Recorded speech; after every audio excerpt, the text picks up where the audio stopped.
Warm welcome to all the students. I hope you all have seen a part 1 video of chapter 1 Arrival of Europeans in India. In the part 1 we have discussed about how the India was a leading country in the world and all the people wanted to trade with our country. So the different people started to come to India. They searched new sea route to India and they were Christopher Columbus, Vasco da Gama. They tried to come to India and wanted to trade with our country. Then we discussed about the Portuguese, how they established their colony in Calicut. Then we had a talk about the French. They came to India, the Dutch, and the British interest in India, how the Queen Elizabeth of England, they established the East India Company in our country. Then we had a talk about the French, how they established their French East India Company in our country and they started trade with us. And between the French and the British, there were a battle, and in that the British won and they conquered it and they started trading with India. Further moving, today we'll discuss British trade in Bengal. The British first started their trade on the banks of the river Hooghly and established forts in the year 1651 CE.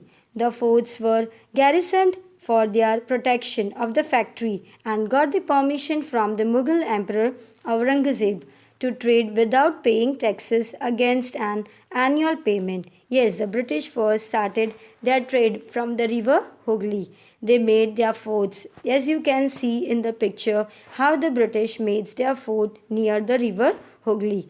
And the Mughal Emperor Aurangzeb gave the permission for them to trade without paying taxes against an annual payment. Yeah, here you can see in this, there are the three picture of Indian map in which India in 1797, India in 1840 and India in 1857. In first we can see that the British rule has expanded a little from Calcutta, Hyderabad over there, and in India in 1840 you can see it has been expanded. The blue color which is shown, that is the expansion of British rule, and in 1857 we can see almost all the part are being covered. Yes, this is the expansion of the British rule between 1757 CE and 1857 CE. Between this period, how the British they expand their rule in India. By this time, the East India Company was in the race to earn more and more money. By this time, the East India Company they wanted to earn more and more money. They wanted to earn from India and then make their country as rich. As per the order passed in the Bengal, then the order was being passed in the Bengal, only the company availed the benefit of taxes-free trading. However, many officers who were engaged in private trade did not pay the taxes at all as well. They were not paying the taxes. The private trade who were conducting, they were not paying taxes as well in this.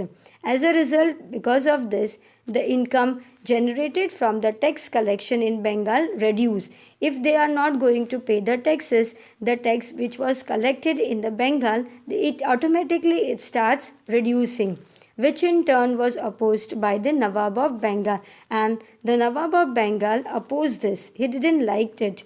Murshid Quli Khan, this dispute kept on recurring even during the time of Ali Wardir Khan.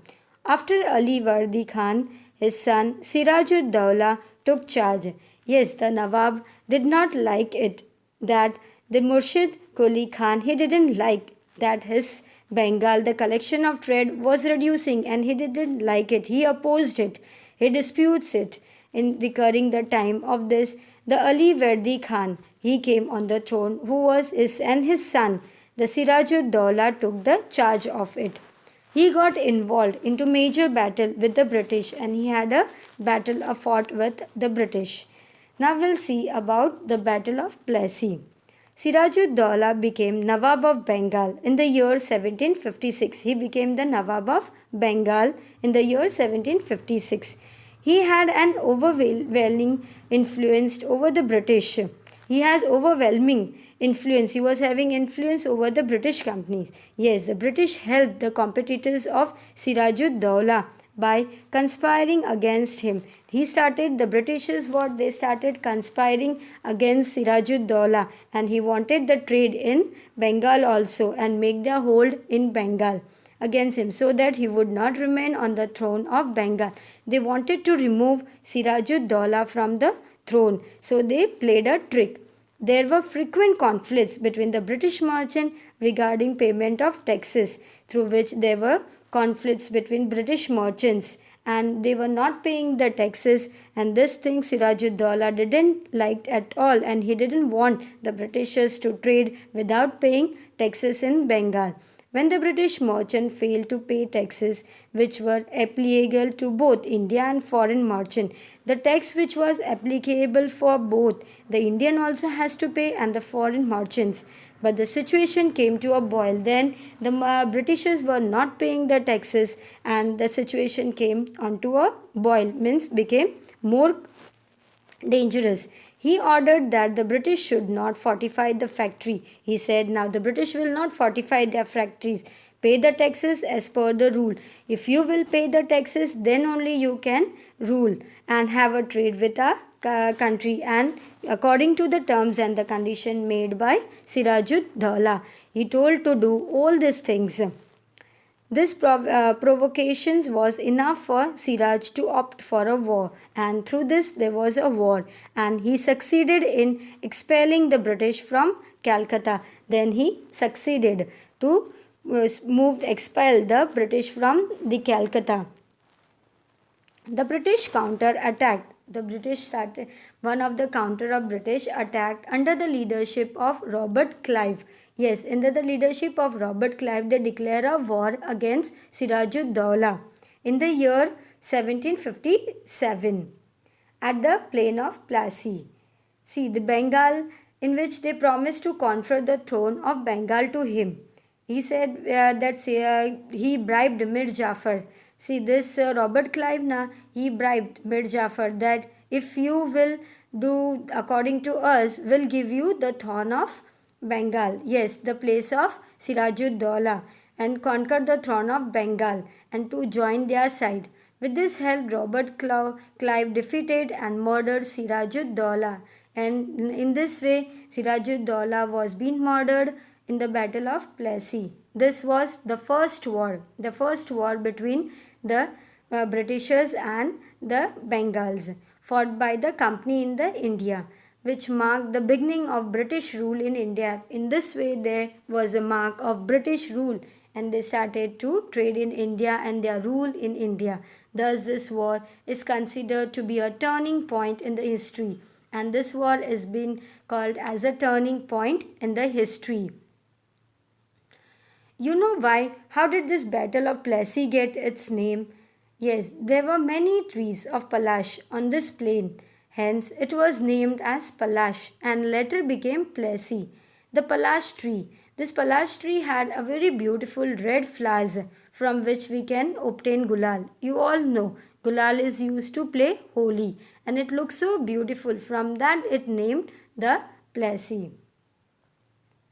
The next is the Battle of Buxar. As promised, the East India Company appointed Mir Jafar as Nawab of Bengal. See, Robert Clive, he promised that if you help us, then we will make you the Nawab of Bengal. And Mir Jafar helped him and he became the Nawab of Bengal by murdering Sirajud-Dowlah, by defeating him. Robert Clive also went back to England. Then he went back to England. The British could not attain any assumed trading right even then. Yes, the British needed a person who would become their puppet. He wanted a person who would move according to him. With the passage of time, Mir Jafar became hostile towards the British. The company decided to replace him with his son-in-law Mir Qasim. Mir Qasim was an efficient, disciplined and clever ruler. The problem arose between Nawab and the company on account of non-payment of taxes, which ultimately brought both the foreign forces face to face with each other. Yes, the British needed a person. We had a talk, no? British needed a person. Yes, he would work according like a puppet. What the Britishers says that the person should work. But Mir Jafar opposed. He started opposing in many issues of the company. Thereafter, the Britishers overthrew Mir Jafar from the post. He removed Mir Jafar from the post and appointed Mir Qasim as the Nawab of Bengal. However, he was found more ambitious than Mir Jafar. Mir Qasim was very ambitious compared to Mir Jafar. Britishers again changed the Nawab from Mir Qasim to Mir Jafar. Again they changed their Nawab. Both Mir Qasim was defeated by company, but he escaped. He reorganized his army along with the forces of Nawab of Oudh, Sirajud-Dowla and Mughal Emperor Shah Alam II. Their combined forces met the company forces at Buxar in 1764. The British East India Company won the war, and all of a sudden, Bengal, Awadh, Lucknow, and Mughal Emperor was under their control. Robert Clive was sent to India to take control of the situation. That's how the East India Company, a trading company, emerged a political power in subcontinent of India. See, in this, however, he found that Mir Jafar was more ambitious. Then they appointed again the Mir Jafar as a Nawab of Bengal. Mir Qasim took shelter with the Nawab of Awadh. Then he went to the Nawab of Awadh and took shelter over them. He formed a coalition with the Nawab of Awadh and the Mughal Emperor Shah Alam. Thus, in 1764, Mir Qasim declared a war against the Britishers with the help of Shah Alam and the Nawab of Awadh at the Buxar. See, the Britishers defeated the joint army of Shah Alam and the Mughal Emperor Nawab of Awadh and Mir Qasim in the Battle of Buxar. With the defeat in the Battle of Buxar, the Mughal Emperor of the Diwani rights of Bengal, Bihar, and Orissa, that is, a right of revenue collection to the Britishers. Because of this right, their trading greed added to the political ambitions. The administration responsibility remained with the Nawab. All the administration responsibility were in the hands of Nawab. Taking advantages of this situation, the Britishers exploited the people. They started exploiting the people, which resulted into the discontentment among them. There was a discontentment among the people. The agricultural industry and trade were ruined. Nawab became a namesake head. They were only the namesake. All the control was in the hand of Britishers. Thus, the foundation of British rule in India was laid in Bengal, and in this way, they laid their rule in Bengal. Do you know then how would the Britishers have acquired their permission to trade from the Mughal? See, in this, according to this James First, Sir Thomas Rao was in the Jahangir's court during 1612. The British requested for a trade agreement with Jahangir.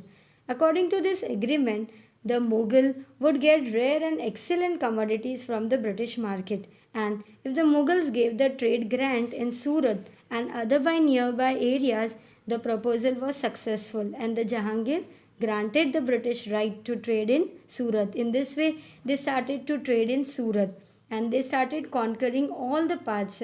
Slowly, slowly, they had their trade in India. See all this fact. Through this, the British rule started in India. Thank you.